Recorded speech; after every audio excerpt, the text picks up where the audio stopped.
Hello everyone, कैसे हैं आप लोग। आज हम कंटिन्यू करेंगे क्लास 12 का चैप्टर ऑल्टरनेटिंग करंट। आज हम बात करेंगे, एक इंटरेस्टिंग टॉपिक है रेडियो ट्यूनिंग। इसमें हम बात करेंगे हम जो रेडियोस यूज करते हैं उसमें हम किस तरीके से एक चैनल को एडजस्ट करते हैं, सेट करते हैं। अब उसके ये तो हम करते हैं नॉर्मल, हम जो करते हैं, बट उसके बैकग्राउंड में क्या वर्किंग होती है वो चीज समझेंगे। चलिए स्टार्ट करते हैं आज का लेक्चर विथ रेडियो ट्यूनिंग। आज हम बात करेंगे रेडियो ट्यूनिंग। ठीक, ये छोटा सा टॉपिक है आपका। ठीक है, इसमें हम इसको समझते हैं क्या होता है। बेसिकली पुराने, अगर हम बात करें पुराने जमाने के रेडियोज में, पहले के केस में क्या हुआ करता था, इस तरह से बॉक्स होता था, उसमें आपका क्या होता था, वेवलेंथ, ये जो फ्रीक्वेंसीज वाले होते थे, फ्रीक्वेंसी का चार्ट होता था बेसिकली। 98 जो सारे जिससे हम बात करते हैं आज के डेट में, 98.5 एफएम, ये जो सारे एफएम चलते हैं इस तरीके से ये होते थे। और हमारे पास होता था ये नॉब्स होती थी। बेसिकली हम नॉब्स को घुमाया करते थे, एक है ना, नॉब्स को हम घुमाते थे। ठीक है, वॉल्यूम नॉब होती थी इस तरीके से, तो उनको ऐसे घुमाया करते थे। घुमा के हम क्या करते थे, इसको एडजस्ट करा करते थे। यहाँ पे आपकी रेड कलर की स्ट्रिप होती थी, वो मूव करती थी, है ना।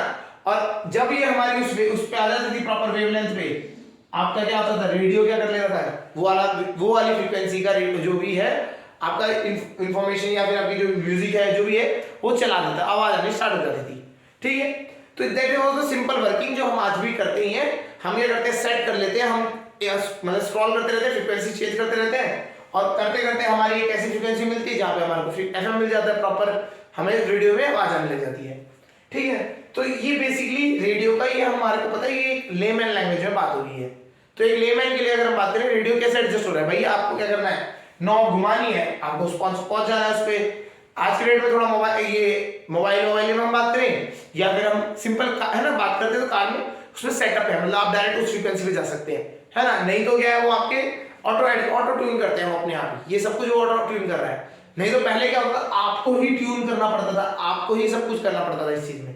क्लियर, चलिए इसको समझते हैं क्या होता है। बेसिकली रेडियो में होता है क्या है, radio has a combination of capacitor, inductor and register. इस तरीके से सेटअप होता है उसके पास। ठीक है, तो ये रेडियो हो जाता है आपका ना, ये पूरे इसमें ये इस तरीके से होता है। तो अगर हम बात करें रेडियो में तीनों चीजें होती हैं, रेजिस्टेंस, कैपेसिटर और इंडक्टर। जब हम नॉब घुमाते हैं, नॉब जब चेंज करते हैं, तो we change values of C and L. C और एल की वैल्यूज हम चेंज कर देते हैं। जैसे हम सी और एल की वैल्यू चेंज करते हैं तो ये क्या हो जाता है, आपका इसमें फ्रीक्वेंसी चेंज हो जाती है। वो चीजें हम सबको समझते हैं क्या होता है उसको। ठीक है, क्लियर है। चलिए इसकी बिल्कुल बेसिक से वर्किंग समझते हैं। होता क्या है, जो जितने भी आपके रेडियोस है ना, ये आपके जो एफएम्स हैं ये सब है, ये क्या करते हैं, इलेक्ट्रोमैग्नेटिक वेव्स की फॉर्म में हवा में बहुत सारी इलेक्ट्रोमैग्नेटिक वेव्स छोड़ी जाती हैं। एक दो मतलब ऐसे बहुत सारी वेव्स हो रही हैं, बहुत सारी इलेक्ट्रोमैग्नेटिक वेव्स, डिफरेंट चैनल्स वाली, सब अपनी अपनी वेव्स छोड़ देते हैं। एक हो गया आपका 98.5, ठीक है, दूसरा कोई अपना दूसरा हो जाएगा 90, ऐसे कुछ बहुत सारे आपके चलेंगे, बहुत सारी फ्रीक्वेंसीज आपकी पड़ी है ना। टू बी स्पेसिफिक हम जान रहे, ठीक है, आपकी हमने बोल दिया बहुत सारी फ्रीक्वेंसीज वाले हैं। एक हमने ओमेगा 1 वाला मान लिया, एक ओमेगा 2 मान लिया, एक ओमेगा 3 एंड ओमेगा 4। इस तरीके से बहुत सारी फ्रीक्वेंसीज आपकी स्पेस में, आपके आसपास की जो एरिया है ना स्पेस, उसमें फैली हुई है। हम विजुअल होंगी नहीं, ये इलेक्ट्रोमैग्नेटिक वेव्स होती हैं, सारी इलेक्ट्रोमैग्नेटिक वेव्स है। तो हम जो उसमें एंटीना लगाते हैं, ये आगे ये जो एंटीना होता है, टेलीस्कोपिक लिंकिंग होती है इसमें, और आप लंबा कर देते हैं इसको। ये जो एंटीना होता है बेसिकली, ये क्या करता है, ये इस इलेक्ट्रोमैग्नेटिक वेव को अपने में इंड्यूस कराता है। क्या कराता है, इंड्यूस करता है, म्यूचुअल इंडक्शन होता है बेसिकली। इलेक्ट्रोमैग्नेटिक वेव चल रही है, ये आपने एंटीना है, इसमें म्यूचुअल इंडक्शन की वजह से अलग अलग ईएमएफ के हिसाब से अलग अलग वोल्टेजेस इसमें इंड्यूस हो जाते हैं। जैसे इसकी वजह से V1, इसकी वजह से V2, इसकी वजह से V3, V4 सो ऑन, आपकी क्या है, इसमें वोल्टेज इंड्यूस हो गए। इसको कहते हैं कैचिंग ऑफ सिग्नल। जो आपकी इलेक्ट्रोमैग्नेटिक वेव्स आपकी जो ट्रैवल कर रही हैं, उसमें से हमने कैच कर ली है वेव्स को। तो आपके जो इसमें तो सारी नहीं होगी अभी, ठीक है, सारी फ्रीक्वेंसीज के हिसाब से वोल्टेज इसमें इंड्यूस हो रही है। ठीक है, ये आपकी वोल्टेज इंड्यूस हो गई।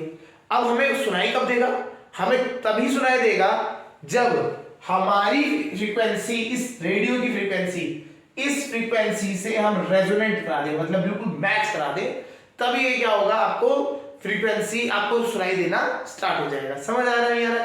अब होता कैसे, इसको समझते हैं। तो समझ आ गया होगा, यहां तक तो समझ आ गया, कैच कर लेता है। अब इसमें होता है कैसे समझते हैं।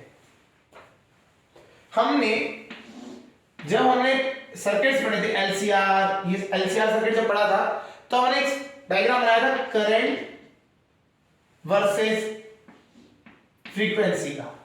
करंट वर्सेस फ्रीक्वेंसी का कर्व बनाया था, तो हमारा कर्व कुछ इस तरह से आया था, ये आया था, ठीक है। तो ये हमारा कर्व आया था। अब क्या, ये हमारा कर्व आता है ना, आई मैक्स होता है यहाँ पे, ये वाला पॉइंट हमारा आई मैक्स हो जाता है, आई मैक्स, ठीक है, इस तरीके से होता है ये हमारा इसमें। तो हमारे पे ये हमारे को ये देखना होता है, हमारे को ये आई मैक्स वाला जो है, देखिए वोल्टेज क्रिएट हुआ फ्रीक्वेंसी से, मतलब जो इंड्यूस म्यूचुअल इंडक्शन हुआ तो वोल्टेज क्रिएट हुआ। अगर हम इसी वोल्टेज के अगर वोल्टेज को अगर हम इससे मैच करा दें, उसको इस रेंज में ले आए, देखिए नीचे फ्रीक्वेंसीज है, ये एफ ना लिख के ओमेगा लिख लीजिए, तो ये ओमेगा 1, अगर मैं इसको आई मैक्स से मैच करा दूंगा, ठीक है, तो मुझे उसकी आवाज सुनाई देने लग जाएगी। उसी फ्रीक्वेंसी से क्या होगा, आपका करंट फ्लो होने लग जाएगा, आपका वाइब्रेशंस होंगे स्पीकर्स में, और आपको म्यूजिक सुनाई देगा। ये बेसिकली हमें करना होता है, इसे कहते हैं ट्यूनिंग। इसे क्या कहते हैं, ट्यूनिंग। समझ आ गया होगा। बहुत सारी इलेक्ट्रोमैग्नेटिक वेव्स आपके आसपास स्पेस में छोड़ी गई है। जब हम एंटीना को एक्सटेंड करते हैं, ठीक है, तो एक्सटेंड करने पे वो जो मेटेलिक वायर, मेटेलिक होता है बेसिकली एंटीना, वो क्या करता है, इन इलेक्ट्रोमैग्नेटिक वेव्स के अगेंस्ट एक म्यूचुअल इंडक्शन से ईएमएफ क्रिएट कर लेता है, ठीक है, ईएमएफ क्रिएट कर लिया इसने। अब हम ये तो हमारा हो गया एंटीना तक लेवल पे। अब हम क्या करते हैं, जब हम इस पर ट्यूनिंग करते हैं, जब हम इसको नॉब को घुमाते हैं, तब हम एल और सी की वैल्यूज चेंज कर लेते हैं। एल और सी की वैल्यू जैसे चेंज होगी, तो हमारा क्या होगा, ये जो कर्व है आपका करंट वर्सेस ओमेगा का कर्व जो होता है, ये कर्व आपका बनता है बेसिकली, हमें पता है, ठीक है, और हमें उसी की आवाज सुनाई देगी जिसके कॉरस्पॉन्डिंग हमारा ये मैच करेगा। क्लियर है? ये हमारा रहता है रेडियो में, ठीक है। तो हमारे को जहां जिस फ्रीक्वेंसी, अगर हमने इस फ्रीक्वेंसी के अगेंस्ट मैच करा दिया आई मैक्स, तो हमारे को सुनाई देगा। देखिए बहुत सारी फ्रीक्वेंसीज हैं, ओमेगा 1, ओमेगा 2, ऐसे करके बहुत सारी होंगी, ये सारी एक साथ लाइन में लगी होंगी, ओमेगा 3, ओमेगा 4। तो हमें पता है हमारे जो रेडियो की हम सेटिंग जो करेंगे, ट्यूनिंग जो हम कर रहे हैं, वो बेसिकली हम इस कर्व को मूव करा रहे हैं, इस कर्व को मूव करा रहे हैं। अगर मुझे ओमेगा 1 सुनना, अगर म्यूजिक सुनना है वहां का, तो हमने क्या किया, इस तरह से इसको कर्व को इधर ले आए, ठीक है। अगर हम एल और सी की वैल्यू चेंज कर देंगे, ये कर्व आगे को मूव कर जाएगा, ठीक है, थोड़ा सा चलिए आगे और मूव करा देते हैं, इस तरीके से हो जाएगा। इस टाइम पे हमें ओमेगा 2 सुनाई देगा, ठीक, इस तरीके से चलेगा। तो जैसे जैसे आप आगे मूव कराते चलेंगे, इस तरीके से आपको अलग अलग क्या है, आपको आवाजें सुनाई देनी स्टार्ट हो जाएगी, ठीक है, सोन, ये ओमेगा से। ये होता है आपका बेसिकली ट्यूनिंग में, आपको यही करना है। अच्छा, अब हमें पहले बात थोड़ा समझना, देखो इतना प्रिसाइज ट्यूनिंग कर पाएंगे क्या, नहीं कर पाते। हम क्या करते हैं, हम एक छोटी सी रेंज लेते हैं, जिसे हम कहते हैं बैंडविड्थ।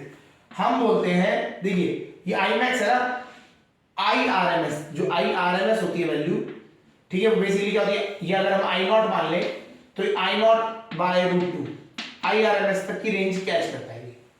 ये जो आपकी आवाज सुनाई देती है ना, वो आई नॉट की इस रेंज में होता है। तो हम बात करें ये और ये, ठीक है, इस रेंज में जितनी भी फ्रीक्वेंसीज आ रही हैं, वो आपको सुनाई देंगी। क्लियर है? तो इससे में क्या होगा, इसे कहते हैं बैंडविड्थ,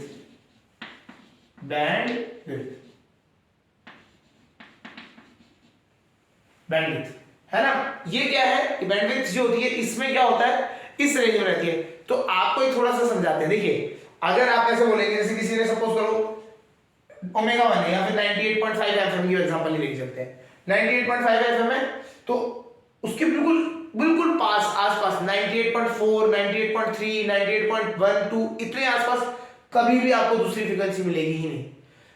वो रेडियो वाले देने ही देंगे, मतलब जो आपका जो भेजते हैं ना, जो चैनल्स बनते हैं, तो उनको फ्री बैंडविड्थ ही नहीं मिलेगी, एक पूरी बैंडविड्थ बिकती है, हमेशा याद रखना, प्रॉपर बैंडविड्थ बिकेगी कि भैया आपकी जो रेंज है इस रेंज से इस रेंज के बीच के रेंज में रहेगा, तो एक बैंडविड्थ बिकी जाती है, ठीक है।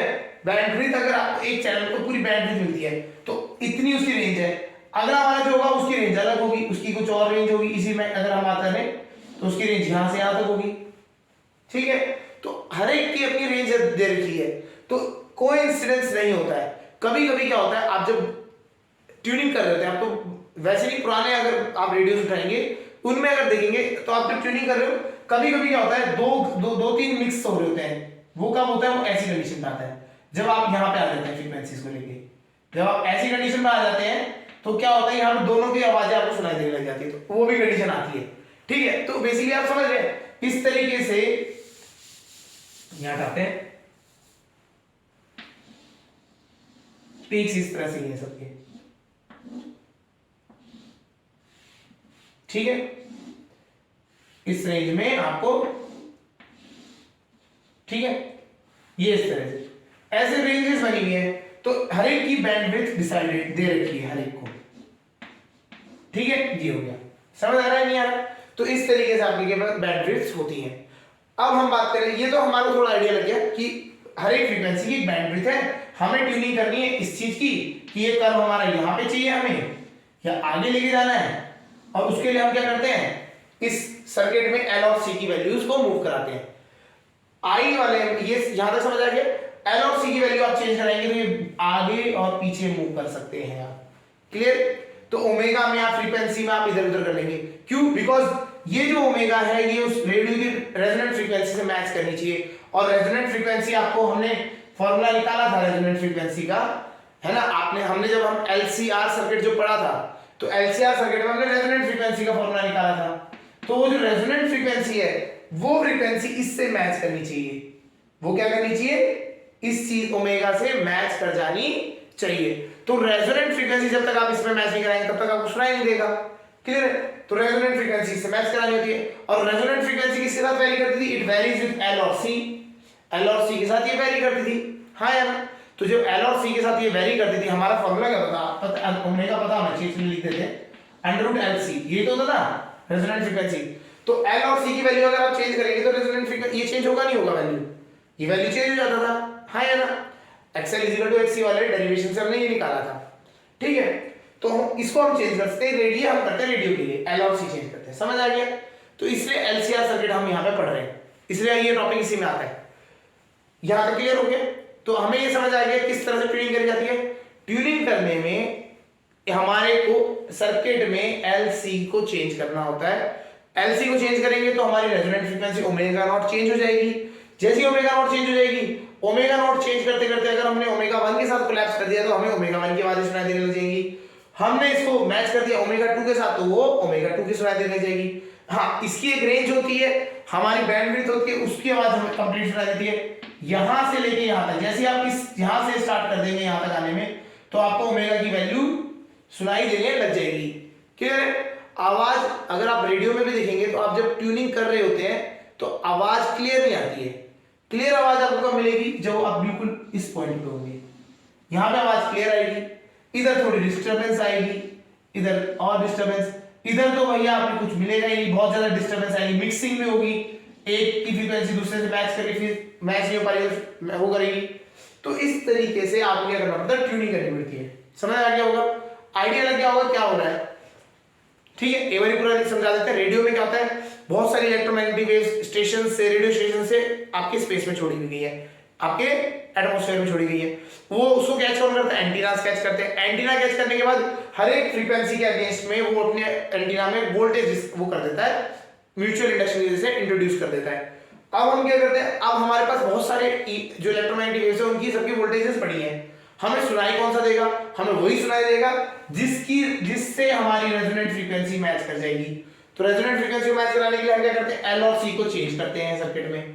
जैसे हम एल और सी को चेंज करेंगे तो ये आपका क्या होगा, ये आगे मूव करेगा, चेंज करेगा, और आपको क्या मिल जाएगा, जैसे यहाँ पे इससे इसकी रेंज में आ गया तो आपको इसकी आवाज सुनाई देने लग जाएगी, इस रेंज में आ गया तो इसकी आवाज सुनाई देने लग जाएगी। तो आपका इस तरह से रेडियो में वर्किंग होती है। क्लियर हो गया? तो ये नॉर्मल ट्यूनिंग होती है, इसे हम कहते हैं नॉर्मल हम जो ट्यूनिंग करते हैं। क्लियर? अब बात आती है ये जो ट्यूनिंग होगी, अब इसमें एक आपका केस हमने जो अभी जो बताया आपको, डिस्टरबेंस आती है। तो डिस्टरबेंस आती है, उसको कैसे सॉल्व करते हैं देखते हैं। ठीक है, ये तो हो गया हमारी नॉर्मल ट्यूनिंग की बात। ट्यूनिंग समझ आ गया हमें जो फ्रीक्वेंसी है वो मैच करानी है रेजोनेंट फ्रीक्वेंसी। क्लियर? तो अब बात करते हैं इस तरीके से, वापस आते हैं। ये फ्रीक्वेंसी है, तो ये हमारा इस तरह से कर्व बन गया। हमने बोला कि भैया आई मैक्स, आई नॉट और आई आरएमएस इस रेंज में क्या होता है आपको सुनाई, इस रेंज तक आपको सुनाई देगा। हाँ यार, तो आपको इस रेंज तक, यहां से आपको आवाज सुनाई देनी स्टार्ट हो जाएगी और यहां तक आपको सुनाई देती चली जाएगी। क्लियर आवाज हमारी कहां मिलेगी? इस पे। क्लियर आवाज हमारी को कहां मिलेगी? इस पे। तो होता क्या है, अगर मैं ट्यूनिंग कर रहा हूं, मैं इधर से आगे मूव कर रहा हूं करते, इधर आगे हल्की सी डिस्टर्बेंस रहेगी, आगे निकल गया डिस्टर्बेंस रहेगी। तो ये रेंज जितनी ज्यादा बड़ी होगी, बैंडविड्थ जितनी ज्यादा बड़ी होगी, उतना मेरे लिए अच्छा है या बुरा है? बेकार है हमारे लिए। क्यों बेकार है? क्यों? हमारे को इतना ज्यादा मतलब एक रीजन होगा बहुत बड़ा जहां पे हमारे को डिस्टर्बेंस मिलेगी। क्लियर वॉइस वाला पार्ट बहुत कम होगा एज कंपेयर टू पूरी बैंडविड्थ से। समझ आ गया नहीं आ गया? तो इसको खत्म करने के लिए हम क्या करते हैं? शार्पनेस करते हैं, इसको शार्प ट्यूनिंग करते हैं। इसको क्या कहते हैं? Sharp tuning. तो शार्प ट्यूनिंग के लिए क्या करते हैं? बेसिकली हम इसका रेजिस्टेंस बढ़ा देते हैं। क्या कर देते हैं? जो हमारा सर्किट था ना एलसीआर में, एलसीआर, एल और सी, तो ये क्या करते हैं? इसको ओमेगा को आगे पीछे को देखते हैं। ये रेजिस्टेंस जैसे बढ़ाओगे आप, तो ये जो है ना ये इस तरीके से पीक बन जाएगा। रेजिस्टेंस बढ़ाते ही आपका ये जो आपका ये है कर्व, ये इस तरीके से पीक ले लेता है। इसे कहते हैं शार्पनिंग, मतलब बेसिकली हम शार्प ट्यूनिंग कर रहे हैं इसको। रेजिस्टेंस को जैसे हम इंक्रीज करेंगे, रेजिस्टेंस बढ़ाएंगे, तो ये इस तरीके से कर्व हो जाएगा। तो उसका आई नॉट कहां चले जाएगा? यहां। ठीक है, और आई नॉट मैक्स यहाँ पे कहा, आई नॉट बाय 2 कितना होगा? √2, जैसे हम कहते हैं आई नॉट बाय √2 आरएमएस वैल्यू, वो यहां हो जाएगा। अब आप देखिए थोड़ा सा, बैंडविड्थ क्या हो गई? कम हो गई। ठीक है, बैंडविड्थ हमारी क्या हो गई? कम हो गई। और पहले के कंपैरेटिवली हमारे को इतनी कम रेंज में आराम से हम क्या कर सकते हैं? ट्यूनिंग कर सकते हैं। आपको आवाज सुनाई देगी, यहां से स्टार्ट होगी और बिल्कुल पास में आपको आवाज सुनाई दे जाएगी यहां तक। ठीक है, इतने में क्या होगा? इतने में क्या होता है? डिस्टर्बेंस का कंसेप्ट ही खत्म हो जाता है। जब जितना आप दूर चले जाओगे आवाज कम होती चली जाएगी। जितना जैसे ये ओमेगा 1 है, इस फ्रीक्वेंसी से जितना दूर चले जाओगे आवाज की जो क्वालिटी है वो डिक्रीज होती चली जाएगी। क्वालिटी कब बढ़ेगी? जब इसके पास में काम करोगे। तो हम क्या करेंगे? हमारे लिए अच्छा ये है ना कि बिल्कुल पास हो जाए। तो जब हम कर्व को बिल्कुल शार्प कर देते हैं, इसे कहते हैं शार्प ट्यूनिंग। ठीक है, तो इसको करने के लिए हम क्या करते हैं? रेजिस्टेंस को बढ़ा देते हैं। क्या बढ़ा देते हैं? रेजिस्टेंस को बढ़ा देते हैं। क्लियर है? तो अगर हम बात करें, यहां पे समझते हैं इसको, ये बैंडविड्थ जो होती है। ठीक है, तो अगर हम बैंडविड्थ की बात करते हैं, पहले ये हमारे यहां से समझ आ गया, शार्प ट्यूनिंग का कंसेप्ट समझ आ गया होगा। क्या करते हैं? हम रेजिस्टेंस बढ़ा देते हैं और हमारा क्या करते हैं? ट्यूनिंग को बढ़ा अच्छा कर लेते हैं। ठीक है, ये सब वो ये एलसीआर सर्किट जो हमने किया था उसी से तो आ रहा है ये। तो ये एलसीआर सर्किट में ही हमने ये चीज देखी थी। चलिए इसको हम इसमें हम चीज समझते हैं। ये जो हम शार्प ट्यूनिंग की बात कर रहे हैं, तो इसमें एक क्वालिटी फैक्टर आता है, वो होता क्या है समझते हैं। ठीक है, तो हमारे वापस एक बार वापस बनाते हैं आई और एफ फ्रीक्वेंसी का ना। तो ये हमारा कर्व था, ये नॉर्मल पहले वाला केस।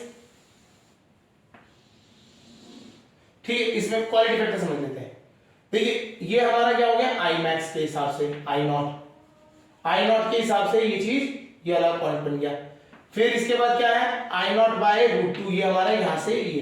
तो हमने बताया था ये जो रेंज है, ये रेंज जो होती है आपकी यहां से लेके यहां तक, ये जो रेंज है आपको क्या होती है? ये पूरी सुनना समझ आती है। ये अगर ओमेगा है तो हम बात करते हैं ओमेगा 1 से लेके ओमेगा 2 यहां तक जाता है। क्लियर हो गया? नहीं हो गया? तो इस तरीके से ये आपका क्या रहता है इस रेंज में। तो हमें जो क्वालिटी फैक्टर होता है Q, ठीक है, क्वालिटी फैक्टर जो होता है वो बेसिकली होता क्या है? कितनी अच्छी क्वालिटी होगी वो कैसे डिफाइन होगी? ओमेगा अगर मुझे अचीव करना है upon omega difference, omega 2 minus omega, ये हमारा क्या होता है क्वालिटी फैक्टर हम डिफाइन करते हैं। तो अगर हम क्वालिटी की बात करें, क्वालिटी कब अच्छी होगी, जब हमारी जो बैंडविड्थ होगी कम होगी और ओमेगा हमारा मिल जाएगा उसके हिसाब से। इसीलिए ओमेगा, ये डेल्टा ओमेगा कह सकते हो आप, इस पे ज्यादातर डिपेंड करता है। ठीक है, ये किस पे करता है, डेल्टा ओमेगा पे। क्लियर है, समझ आ गया। अब इसमें देखते हैं हमारे जो ओमेगा होता है, ओमेगा तो वही है रेजोनेंस वाला होता है 1/√LC। ठीक है, और ये जो डेल्टा ओमेगा होता है इसका फॉर्मूला जो आता है वो होता है आपका L/R। जितना ज्यादा रेजिस्टेंस वो डेल्टा ओमेगा जो है ये क्या होता रहेगा, कम होता चले जाएगा। तो ये होता है delta omega is equal to L/R, ये निकल के आता है। ठीक है, इसमें आपको बस ज्यादा इसको बस थोड़ा सा पता होना चाहिए आइडिया। अगर हम बात करें पूरा जो डेल्टा ओमेगा यहां से यहां तक का, तो ये आधे आधे यहाँ पे शिफ्ट हो जाता है, L/2R यहाँ होता है, L/2R इधर होता है। ठीक है, तो क्वालिटी फैक्टर का अगर हम फॉर्मूला अगर निकालें यहां से, तो ये बस डेल्टा ओमेगा की वैल्यू रख देते हैं इसमें, तो L नीचे आ जाएगा, R आ जाएगा, तो ये हो गया ओमेगा R अपॉन L। तो ये आपका क्वालिटी फैक्टर होता है। तो अगर एक रेडियो की अगर हम बात करें, क्वालिटी वाइज बात करें, क्वालिटी फैक्टर जो यूज किया जाता है उसको एक्यूरेटली मेजर करने के लिए, तो हम क्या यूज करते हैं उसका ओमेगा R अपॉन L। जितना ज्यादा आप रेडियस को, आप रेजिस्टेंस को बढ़ा देंगे उतना ही आपके लिए क्या होगा, क्वालिटी फैक्टर अच्छा हो जाएगा। ठीक है, लेकिन इतना ज्यादा भी नहीं करेंगे क्योंकि एनर्जी लॉस ज्यादा हो जाता है उसमें। ये क्लियर है, तो इस चीज को हम यूज करते हैं, ये आपको बस आइडिया होना चाहिए। तो होता है क्या, जैसे हम आगे बढ़ाएंगे रेजिस्टेंस, तो ये आपका पूरा का पूरा शार्प हो जाएगा कर्व। ये जो है आपका ये कर्व यहीं से बस ये इस तरह से थोड़ा सा शार्प हो जाता है, और हमारे को क्या होता है, इजीली हमारे को क्या मिल जाती है, अच्छी क्वालिटी अचीव हो जाती है।